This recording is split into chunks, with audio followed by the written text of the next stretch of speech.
वक्फ bill को लेकर संयुक्त संसदीय समिति यानी कि जेपीसी की बैठक के दौरान मंगलवार को तृणमूल कांग्रेस के सांसद कल्याण बनर्जी और बीजेपी सांसद अभिजीत गंगोपाध्याय के बीच तीखी बहस हो गई, जिसके बाद बैठक में हंगामा हो गया। हंगामे के दौरान कल्याण बनर्जी को इतना गुस्सा आ गया कि उन्होंने गुस्से में कांच की पानी की बोतल ही तोड़ दी, जिसमें कल्याण बनर्जी खुद ही चोटिल हो गए। उनकी उंगली में चोट लग गई और उसके बाद जेपीसी के अध्यक्ष जगदंबिका पाल ने किसी तरह इस मामले को संभाला। तो वहीं कल्याण बनर्जी को इस अनियंत्रित आचरण के लिए वक्फ बिल पर जेपीसी से एक दिन के लिए निलंबित कर दिया गया है। देखिए, दरअसल वक्फ विधेयक पर संयुक्त समिति की एक बैठक हो रही थी। सूत्रों का कहना है कि इस बैठक में कई रिटायर्ड जज, वरिष्ठ अधिवक्ता और बुद्धिजीवी मौजूद थे। इस बीच अचानक से कल्याण बनर्जी उठकर बोलने लगे। वो इससे पहले भी बैठक में कई बार बोल चुके थे, लेकिन कई बार जब वो बीच में बोलने लगे तो अभिजीत गंगोपाध्याय ने आपत्ति जताई।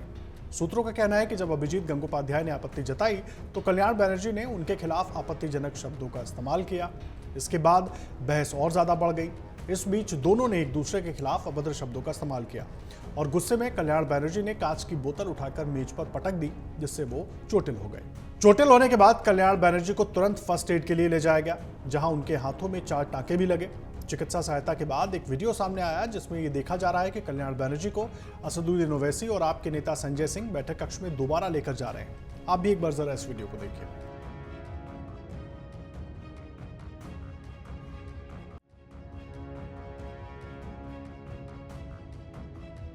तो आइए हम आपको बताते हैं कि आखिर वक्फ बिल, जिस पर इतना विवाद मचा हुआ है कि टीएमसी के नेता अपना गुस्सा नहीं कंट्रोल कर पा रहे हैं, वो है क्या, क्यों इस पर विवाद चल रहा है। वक्फ कोई भी चल या अचल संपत्ति हो सकती है, जिसे इस्लाम को मानने वाला कोई भी व्यक्ति धार्मिक कार्यों के लिए दान कर सकता है। इस दान की हुई संपत्ति का कोई भी मालिक नहीं होता। दान की हुई संपत्ति का मालिक अल्लाह को माना जाता है, लेकिन उसे संचालित करने के लिए कुछ संस्था बनाई गई है। वक्फ करने के अलग अलग तरीके हो सकते हैं। जैसे अगर किसी व्यक्ति के पास एक से अधिक मकान है, वो उनमें से एक को वक्फ करना चाहता है, तो वो अपनी वसीयत में एक मकान को वक्फ के लिए दान करने के बारे में लिख सकता है। ऐसे में उस मकान को संबंधित व्यक्ति की मौत के बाद उसका परिवार इस्तेमाल नहीं कर सकेगा। उसे वक्फ की संपत्ति का संचालन करने वाली संस्था आगे सामाजिक कार्य में इस्तेमाल करेगी। इसी तरह शेयर से लेकर घर, मकान, किताब से लेकर कैश तक वक्फ किया जा सकता है। कोई भी मुस्लिम व्यक्ति जो 18 साल से अधिक उम्र का है, वो अपने नाम की किसी भी संपत्ति को वक्फ कर सकता है। वक्फ की गई संपत्ति पर उसका परिवार या कोई दूसरा शख्स दावा नहीं कर सकता। आइए हम आपको बताते हैं कि वक्फ की संपत्ति का संचालन करने वाले को क्या कहते हैं, कैसे ये पूरा संचालन होता है। देखिए, वक्फ की संपत्ति का संचालन करने के लिए वक्फ बोर्ड बनाए गए हैं। ये स्थानीय और राज्य स्तर पर बने होते हैं। उत्तर प्रदेश, बिहार जैसे राज्यों में अलग अलग शिया और सुन्नी वक्फ बोर्ड भी हैं। राज्य स्तर पर बने वक्फ बोर्ड इन वक्फ की संपत्ति का ध्यान रखते हैं। संपत्तियों के रखरखाव, उनसे आने वाली आय आदि का ध्यान रखा जाता है। केंद्रीय स्तर पर सेंट्रल वक्फ काउंसिल राज्यों के वक्फ बोर्ड को दिशा निर्देश देने का काम करती है।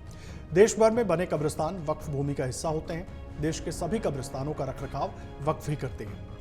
देश भर में करीब 30 स्थापित संगठन हैं जो उस राज्य या केंद्र शासित प्रदेश में वक्फ संपत्तियों का प्रबंधन करते हैं। इन्हीं संगठनों को वक्फ बोर्ड के नाम से जाना जाता है। भारत में 30 वक्फ बोर्ड हैं, जिनमें से अधिकांश के मुख्यालय राज्यों की राजधानियों में है। सभी वक्फ बोर्ड वक्फ अधिनियम 1995 के तहत काम करते हैं। भारतीय वक्फ परिसंपत्ति प्रबंधन प्रणाली के अनुसार वक्फ बोर्ड मुसलमानों के धार्मिक, सामाजिक और आर्थिक जीवन से जुड़े हुए हैं। वो न केवल मस्जिदों, दरगाहों, कब्रिस्तानों आदि की मदद कर रहे हैं, बल्कि उनमें से कई स्कूल, कॉलेज, अस्पताल, डिस्पेंसरी और मुसाफिर खानों की भी सहायता करते हैं, जो सामाजिक कल्याण के लिए बने हुए हैं। देखिए, देश के आज़ादी के बाद 1954 वक्फ की संपत्ति और उसके रखरखाव के लिए वक्फ एक्ट 1954 में बना था। 1995 में इसमें कुछ बदलाव किए गए। इसके बाद 2013 में इस एक्ट में कुछ और संशोधन किए गए। इसके मुताबिक राज्य वक्फ बोर्ड एक सर्वे कमिश्नर की नियुक्ति करेगा। सर्वे कमिश्नर राज्य में वक्फ की सभी संपत्तियों का लेखा जोखा रखेगा, उसे दर्ज करेगा। गवाहों को बुलाना, किसी विवाद की स्थिति में उसका निपटारा करना सर्वे कमिश्नर ही करता है। इसके लिए सर्वे कमिश्नर का एक ऑफिस होता है, जिसमें कई सर्वेयर होते हैं जो इस काम को करते हैं। स्थानीय स्तर पर वक्फ की संपत्ति की देखभाल करने वाले को मुतव्वली कहते हैं। इसकी नियुक्ति राज्य वक्फ बोर्ड करता है। आइए अब हम आपको बताते हैं कि सरकार ने जो वक्फ संशोधन विधेयक पेश किया है वो क्या है और क्यों विवाद है। पिछले कई दिनों से चर्चा थी कि सरकार संसद में वक्फ बोर्ड में संशोधन से जुड़ा विधेयक पेश कर सकती है। केंद्रीय अल्पसंख्यक मामलों के मंत्री किरेन रिजिजू ने 8 अगस्त को लोकसभा में वक्फ संशोधन विधेयक 2024 और मुसलमान वक्फ विधेयक 2024 पेश किया। 40 से अधिक संशोधनों के साथ वक्फ विधेयक में मौजूदा वक्फ अधिनियम में कई भागों को खत्म करने का प्रस्ताव किया गया। इसके अलावा विधेयक में वर्तमान अधिनियम में दूरगामी परिवर्तन की बात भी कही गई। इसमें केंद्रीय और राज्य वक्फ बोर्ड में मुस्लिम महिलाओं का प्रतिनिधित्व सुनिश्चित करना भी शामिल है। इसके साथ ही किसी भी धर्म के लोग इसकी कमेटियों के सदस्य हो सकते हैं। अधिनियम में आखिरी बार 2013 में संशोधन किया गया था। अब इस विधेयक से बदलेगा क्या, एक बार जरा वो समझ लीजिए। वक्फ अधिनियम 1995 की धारा 40 को हटाने का प्रस्ताव है। इसी धारा के तहत बोर्ड को शक्तियां थी कि वो किसी संपत्ति के वक्फ संपत्ति होने का निर्णय ले सके। विधेयक में एक केंद्रीय पोर्टल और डेटाबेस के जरिए वक्फ संपत्तियों के पंजीकरण का प्रस्ताव है। नए अधिनियम के लागू होने के 6 महीने के अंदर केंद्रीय पोर्टल पर संपत्तियों का विवरण दर्ज करना होगा। इस विधेयक में नई धाराएं 3A, 3B और 3C शामिल करने का प्रावधान है। ये धाराएं वक्फ की कुछ शर्तों, पोर्टल और डेटाबेस पर वक्फ का विवरण दाखिल करने और वक्फ की गलत घोषणा से जुड़ी हैं। विधेयक में वक्फ की गलत घोषणा को रोकने का प्रावधान है। अब किसी भी संपत्ति को वक्फ संपत्ति के रूप में दर्ज करने से पहले सभी संबंधितों को उचित सूचना देना होगा।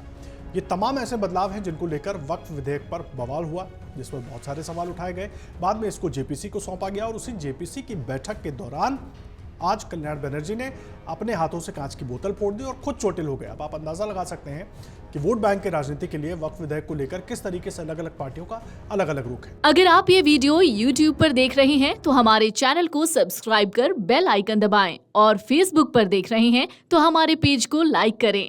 8 मिलियन प्लस सब्सक्राइबर, आपके इस भरोसे के लिए बहुत धन्यवाद।